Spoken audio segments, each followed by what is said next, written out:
I want to ask a follow-up question about that. And I hadn't planned on this, but I read somewhere not too long ago that people have a very difficult time actually defining their emotion. Like they might say they're sad or they're angry, but there's often something underneath that. And I'm wondering like what your experience has been, how true this holds. What do you think? I see you shaking your heads, yes. Yeah, for sure. We have feeling charts in like every room for a reason. Okay.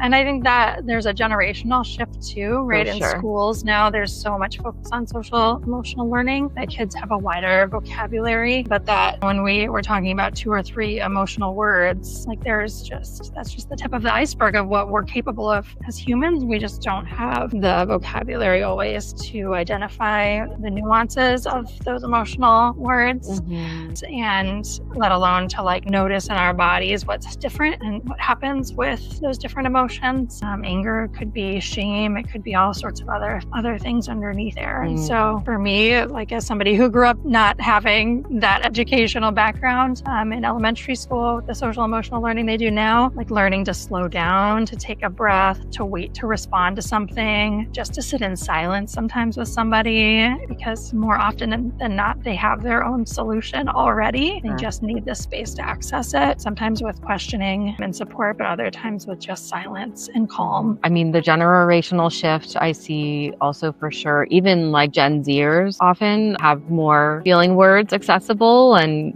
or being more outspoken about things like anxiety and depression, which is nice to see. And being able to start with something like the body sensation of slowing down and connecting to what is the physical feeling I'm feeling, and then either being able to describe it or tie a feeling word. Like to me, the intellectual ability to tie a feeling word isn't always necessarily the most important thing, because the less words you have for something, often the older or like the younger that piece inside of you is, right? Like the older the sort of like either wound or reaction is, if that makes sense, right? Like if you're completely flooded and shut down, that's probably something that started a very long time ago and there's just no words for that, and that's okay. And so being able to start from there, but really getting to know it and understanding what's underneath that and what's the core need there. And then I believe that connecting to yourself in that way then opens us up to be able to connect to others.